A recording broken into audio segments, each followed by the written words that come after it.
안녕하십니까. 새생명교회 수요일 저녁 말씀을 함께 나눕니다. 지난번까지 수요일 계속해서 예수님이 자기 스스로를 누구라고 소개했는지에 대한 시리즈로 말씀을 계속 살펴보았습니다. 오늘부터는 이제 새로운 주제로 말씀의 시리즈를 시작합니다. 요사이 교회력은 대강절기를 보내고 있습니다. 많은 성도님들 중에서도 성탄절, 부활절은 잘 아는데 대강절에 대해서 잘 모르는 그런 성도님들도 많이 있을 겁니다. 이 대강절은 대림절, 강림절이라고 부르기도 하는데요.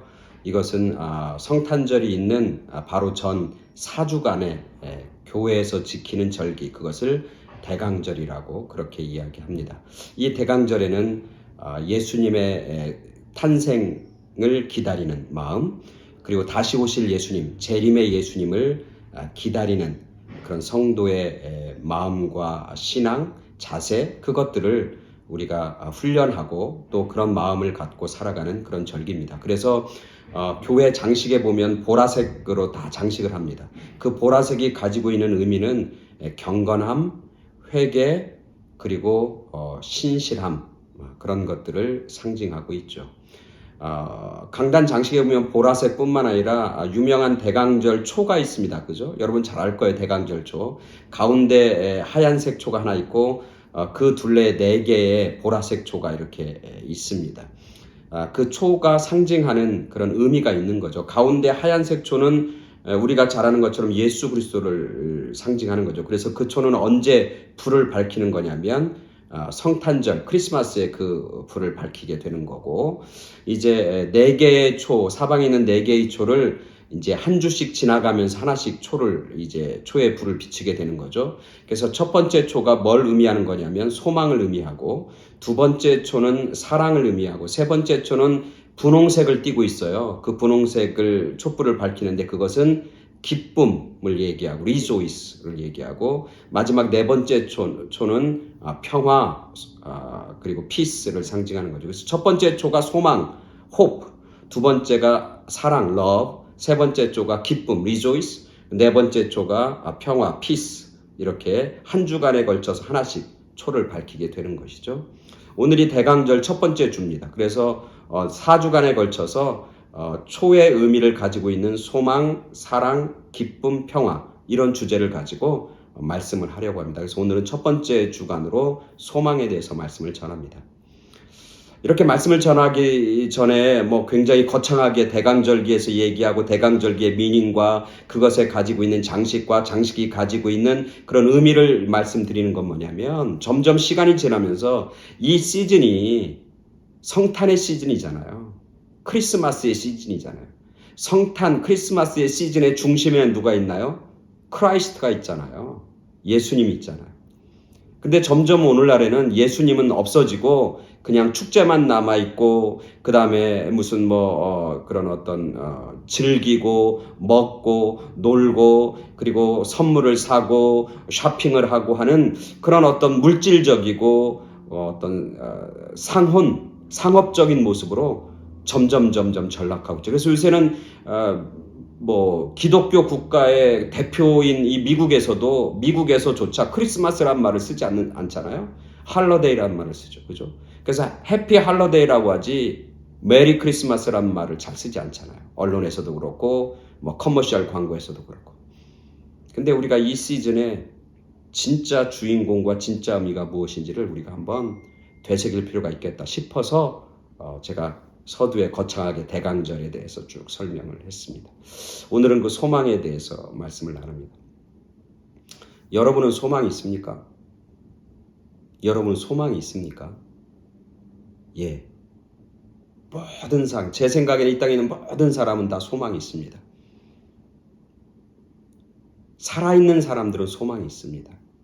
왜냐하면 소망이 없는 사람은 살지 못합니다. 여러분, 소망의 반대말은 뭡니까? 절망입니다. 절망은 뭡니까? 죽음에 이르는 병이죠. 소망이 없는 사람은 죽습니다. 살지 못합니다. 돈 없는 사람 삽니다.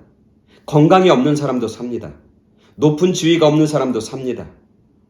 그러나 소망이 없는 사람은 살지 못합니다. 그래서 소망은 살아있는 여러분 모두는, 살아있는 모든 인간들과 인류는 소망을 갖게 되어 있습니다. 그래서 소망은 생명과 연결되어 있는 그런 개념이죠. 또 하나 질문을 던지죠. 여러분, 구원은 어떻게 받습니까? 믿음으로 구원받습니까? 예, 맞습니다. 로마서에서 계속 얘기하잖아요. 바울이 뭐라고 합니까? 이 신칭의 믿음으로 우리는 의롭게 되고 믿음을 통해서 우리는 의롭게 됐다고 하는 건 뭐예요? 믿음으로 우리는 구원을 받습니다. 너희가 마음에 믿어 의에 이르고 그렇게 얘기하잖아요. 그래서 오직 믿음으로 우리는 의롭다함을 얻고 오직 믿음으로 구원을 받습니다. 맞습니다. 여러분, 행함으로 구원을 받습니까? 행함으로 구원을 받습니까? 예, 맞습니다. 그것도 맞습니다. 이 믿음과 행함은 두 개의 분리된 어떤 개념이 아니라 믿음이라고 하는 것 속에 이 행함이 같이 들어가 있습니다. 그래서 야고보서는 분명히 얘기하잖아요. 행함이 없는 믿음은 죽은 믿음이다. 그래서 야고보서 2장 24, 25절에 보면 이렇게 얘기하잖아요. 뭐냐면 행함으로 의롭다함을 받는 것이 아니냐, 행함으로 의롭다함을 얻게 된다. 이 얘기는 뭐냐면 행함으로 아브라함도 행함으로 기생 라합도 의로워지고 하나님의 자녀가 되고 구원을 받게 되었다. 그렇게 얘기하는 거죠. 행함으로 구원받는 것도 맞습니다. 믿음으로 구원받는 것도 맞습니다. 그러면 질문을 던집니다. 소망으로 구원을 받습니까? 소망으로 의롭다함을 얻습니까? 소망으로 구원을 받습니까? 아닙니까? 말하기가 좀 애매모호하죠. 오늘 우리가 읽은 말씀을 한편 살펴봅니다. 로마서 8장 24절 25절입니다. 로마서 8장 24절 25절 말씀을 함께 보도록 하겠습니다. 로마서 8장 24절 25절입니다. 제가 봉독해 드립니다. 우리가 소망으로 구원을 얻었음에 보이는 소망이 아니니 보는 것을 누가 바라리요. 만일 우리가 보지 못하는 것을 바라면 참음으로 기다릴지니라. 아멘. 제가 다시 한번 읽어드립니다. 우리가 소망으로 구원을 얻었음에 보이는 소망이 아니니 보는 것을 누가 바라리요. 만일 우리가 보지 못하는 것을 바라면 참음으로 기다릴지니라. 오늘 말씀에서 분명히 24절에 쓰고 있죠. 뭐라고 해요? 우리가 소망으로 구원을 얻었음에 얻었다. 로마서 바울이 쓴 거잖아요. 사실 이 신칭이 믿음으로 구원을 얻는다라는 이야기가 가장 강력하고 가장 많이 나오는 게 이 로마서인데, 이 로마서 8장 24절에는 뭐라고 하냐면 우리가 소망으로 구원을 얻었다. 그렇게 선언하고 있는 것이죠. 소망으로 구원을 우리가 얻었다 말씀하고 있는 거죠. 근데 성경에서 뭐라고 하냐면 바울은 이렇게 얘기해. 뭐라고 하냐면 그렇게 얘기하면서 보이는 소망이 아니다 이렇게 얘기해요. 이거 조금 다른 얘기죠. 여러분, 여러분 소망 있죠? 소망 있으니까 제가 아까 서두에 얘기했잖아. 살아있는 모든 사람들은, 모든 존재는 다 소망을 가지고 있다고. 소망 갖고 있기 때문에 살고 있는 거라고. 그럼 여러분들이 갈망하는 소망은 무엇입니까? 다 다를 수 있죠. 그죠? 어떤 사람에게는 건강이라고 하는 소망을 갖고 삽니다. 지금 병상에서도 다른 사람들은 다 가망이 없다지만 그 사람은 소망하면서 병이 낫기를 소망하면서 살아갑니다. 그래서 열심히 싸우고 열심히 버티고 있는 겁니다. 왜? 그에게 소망이 있으니까. 무슨 소망? 건강이라고 하는 소망. 회복이라고 하는 소망이 있으니까 사는 거죠. 여러분의 소망은 무엇입니까? 어떤 사람은 어떤 물질적인 것, 그것이 강력한 소망일 수 있습니다. 그죠? 소망일 수 있어요. 지금 가난한데 삽니다. 왜 삽니까? 지금은 가난하지만 나중에 뭔가 물질적인 풍요를 누릴 수 있겠다. 열심히 살면 그런 물질적인 풍요가 내가 얻게 될 거라고 하는 그런 소망을 가지고, 미래를 가지고 살아갑니다. 그죠? 몇 년 전에 여러분, 미국의 지금 대표적인 기업 중에 하나가, 옛날에는 무슨 GE, GM, 포드, 이런 게 미국의 대표적인 기업인데, 최근에 들으면서 미국의 대표적인 기업 중에 하나가 아마존이잖아요. 이 아마존의 본사가 시애틀에 있는데, 몇 년 전에 이 아마존이 이제 점점점 회사가 커지니까 제2 본사를 미국의 다른 도시에 건설하려고 하는 계획을 발표했습니다. 그랬더니 미국 전국에서 각 도시들마다 난리가 났죠. 아마존에게 러브콜을 보내기 시작합니다. 우리가 오라고, 우리 도시에 오라고, 우리의 도시에 오면 이런 혜택을 줄 거라고, 이런 텍스 혜택을 줄 거라고, 이런 공장 부지를 프리로 줄 거라고 난리가 났습니다. 몇 개 도시가 아마존에게 구애를 하고 우리 도시로 와달라고 요청을 했냐면 한 100개의 도시가 그렇게 요청을 했어요. 애리조나 피닉스라고 하는 도시는 우리 오라고, 그럼 우리는 도시 이름을 피닉스 아리조나가 아니라 피닉스 아마조나인가? 그렇게 이름을 바꾸겠다고 그렇게까지 농담하면서까지 구애를 했습니다. 그들이 그렇게 아마존이 우리 지역, 우리 도시에 오기를 그렇게 간절히 소망하고 그렇게 원하고 그렇게 바랐던 이유는 뭡니까? 딱 하나입니다.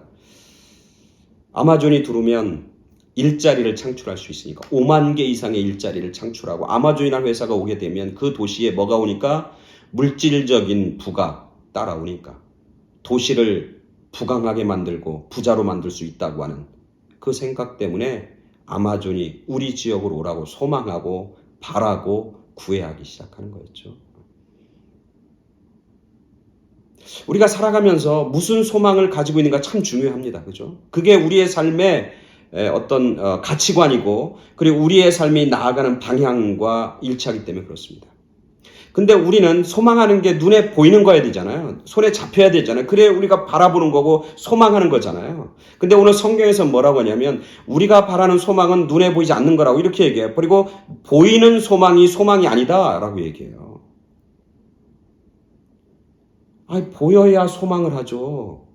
보여야 바라죠. 보여야 갖고 싶고 간절함이 생기죠. 보여야 뭔가 얻겠고 성취할 수 있는 그런 욕구가 생기잖아요. 그래서 소망이 커지잖아요. 근데 오늘 하나님 말씀은 보이는 것은 진짜 소망이 아니라고 이야기하는 겁니다.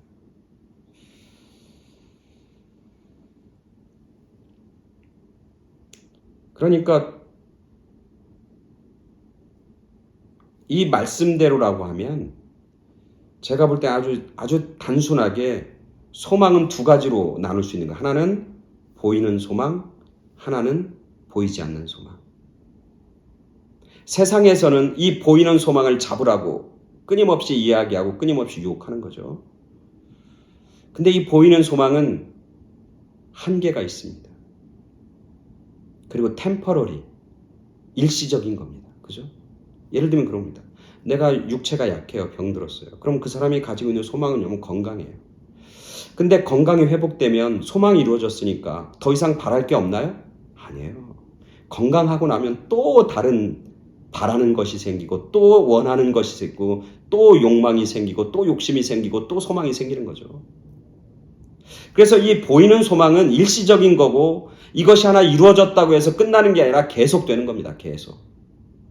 그래서 점점점 우리를 지치게 만들고 보이는 소망을 쫓아가다 보면 우리의 생명이 얻어지는 게 아니라 생명을 잃어가게 되는 거고 그리고 이 보이는 소망을 위해서 쫓아가다 보면 나중에는 인생은 허무하고 허탈한 감정을 우리가 느낄 수밖에 없다라고 하는 것이죠. 아까 제가 처음에 서두에 소망은 뭐와 직결되어 있습니까? 소망은 뭐와 연결되어 있는 개념이냐면 소망은 생명과 연결되어 있는 거예요. 근데 보이는 소망은 생명과 연결되는 게 아니라 생명을 공급받고 생명을 주는 소망이 아니라 생명을 빼앗아가고 앗아가는 소망일 수밖에 없다는 거죠. 그래서 오늘 성경 말씀 얘기하는 겁니다. 우리가 소망으로 구원을 얻는데 우리가 구원을 얻는 그 소망은 뭐냐면 보이는 소망이 아니고 보이는 소망이 아니다. 우리가 보지 못하는 것을 바라고 소망하면 참음으로 기다릴지라. 그러면서 우리가 바라는 소망은 눈에 보이지 않는 거다라고 얘기하는 거예요. 고린도 후서에서 바울은 똑같이 얘기하죠. 우리가 주목하는 것은, 우리가 바라는 것은 눈에 보이지 않는 것입니다. 우리가 주목하고 바라고 소망하는 것은 눈에 보이지 않는 것입니다. 눈에 보이는 것은 잠깐이지만 눈에 보이지 않는 것은 영원합니다. 우리의 소망이 우리가 주목하고 바라보는 것은 영원한 것에 잇대어 있다, 연결되어 있다고 얘기하는 것이죠. 즉 눈에 보이지 않는 소망은 뭐와 연결되어 있냐면 생명과 연결되어 있어요. 생명. 그래서 오늘 성경에서 우리가 소망으로 구원을 얻었다라고 하는 이 소망은 결국 생명을 가져다 주는 소망, 생명을 우리 가운데 공급해 주는 소망이라는 거예요. 그래서 이 소망은 과연 누구냐면 뭐냐면 바로 예수 그리스도라고 하는 것이죠. 그래서 오늘 성경을 다시 읽으면 우리가 예수님으로 구원을 얻었습니다 라고 하는 이야기예요. 우리가 소망으로 구원을 얻었다는 얘기는 우리가 예수님을 통해서 구원을 얻었습니다 라고 하는 말과 동일한 거죠. 오늘 본문뿐만이 아니라 로마서에서 바울은 계속해서 로마서 15장 12절과 13절 이렇게 얘기합니다. 또 이사야가 이르되 이새의 뿔이 곧 열방을 다스리기 위하여 일어나시는 이가 있으리니, 이새의 뿌리에서 일어나는 사람이 누굽니까? 예수님이잖아요. 열방이 그에게 소망을 두리라. 열방이 예수님에게 소망을 두리라. 그렇게 말씀하고 있어요. 그리고 13절에 이렇게 얘기합니다.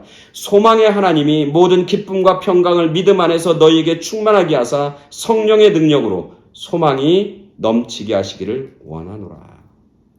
바울은 한결같이 이 소망은, 이새의 뿌리에서 나오는 이 소망, 구원을 우리에게 허락해주는 이 소망, 영원한 생명을 우리 가운데 허락해주는 이 소망, 이것은 바로 예수 그리스도다. 그렇게 선언하고 말씀하고 있는 것이죠. 여러분은 소망이 있습니까? 예, 소망이 있죠. 여러분은 무슨 소망을 가지고 있습니까? 눈에 보이지 않는 소망. 지금도 생명을 허락해 줄 뿐만 아니라 영원한 생명을 허락해 주시는 소망, 그 소망. 잠깐 있다 사라져버리는 것이 아니라 영원히 계속되는 기쁨과 만족과 축복을 허락해 주시는 그 소망. 바로 예수 그리스도가 우리의 소망인 것이죠. 가난한 사람에게도 예수님이 소망이고 부자인 사람에게도 예수님이 소망입니다. 가진 것이 없는 사람에게도 예수님이 소망이고 가진 것이 많은 사람에게도 예수님은 소망일 수밖에 없습니다. 높은 사람에게도 예수님이 소망이고 낮고 천한 사람에게도 예수님이 소망인 이유는 예수님이 생명이고 예수님을 통해서 영원한 생명을 보장받고 허락받기 때문에 그렇습니다. 영국 런던에 에드워드 모토라고 하는 젊은이가 있었어요. 이 젊은이는 의지할 것이 아무것도 없는 고아처럼 사는 사람이. 이 젊은이는 어디서 일했냐면 가구 공장에서 일해요. 가구 공장 일하고 일 끝나면 거리에 나가서 헤매다가 거리에서 자고 그러면서 인생 삶을 보내고 생활하고 있습니다. 그러던 중에 공장에서 일하고 나서 저녁에 이제 거리를 걷다가 조그만 교회 예배당을 발견합니다. 그리고 그곳에 그냥 쉴 곳이 필요하니까 들어갔다가 그곳에서 찬송을 듣고 그리고 예수님의 말씀을 목사님을 통해서 전해 듣습니다. 그리고 나서 그 마음에 그 말씀을 사모하고 또 그 말씀이 주는 그런 기쁨과 위로를 경험합니다. 그래서 이 에드워드 모트는 가구장에서 열심히 일하다가 이제 교회 가서 말씀 듣고 쉬고 그리고 또 열심히 일하고 그러면서 자기가 일하는 삶에 일하는 어떤 목표가 생깁니다. 내가 일하는 거 열심히 사는 것 이게 다 하나님을 위해서 하나님께 영광을 위해서 내가 사는 거다라고 하는 삶의 어떤 새로운 소망이 생기게 되는 거죠. 그래서 그는 에드워드 모트는 열심히 일합니다. 그래서 결국 가구 공장의 사장까지 오릅니다. 그래서 큰 가구 공장을 운영하게 됩니다. 나중에 그 에드워드 모트가 하루는 예배당에서 예배 드리면서 자기의 삶을 이렇게 되돌아보면서 너무나 하나님이 주신 은혜가 큰 거예요. 그래서 그가 눈물을 펄펄 흘리면서 펜을 들어서 옆에다가 이제 글을 쓰기 시작합니다. 그 시가 찬송가 488장입니다. 내 몸의 소망 무언가. 찬송 있잖아요. 그죠? 내 소망, 이 몸의 소망 무언가. 우리 주 예수 뿐일세. 우리 주 예수 밖에는 믿으리 아주 없도다. 굳건한 반석이시니 그 위에 내가 서리라. 그 위에 내가 서리라. 이 찬송가를 쓰기 시작하는 거죠. 에드워드 모트라고 하는 사람. 이 몸의 소망 무언가. 오직 예수 그리스도밖에 없다. 그 반석 되시는 소망 되시는 주님에게 내가 단단히 서 있겠다라고 하는 그런 고백의 시가 찬송가 488장이죠. 시편 기자는 이렇게 고백합니다. 주여 내가 무엇을 바라리요? 나의 소망은 오직 주님께 있습니다. 라고 고백하고 있는 것이죠. 이 대강절기에 여러분 소망이 무엇입니까? 에드워드 모트처럼 시편 기자처럼 오늘 말씀처럼 오직 소망이 주님에게 있습니다. 예수님을 소망 삼고 그 주님이 주시는 생명과 기쁨과 승리와 감격을 맛보고 누리는 그런 여러분 모두가 되길 간절히 축원합니다. 감사합니다.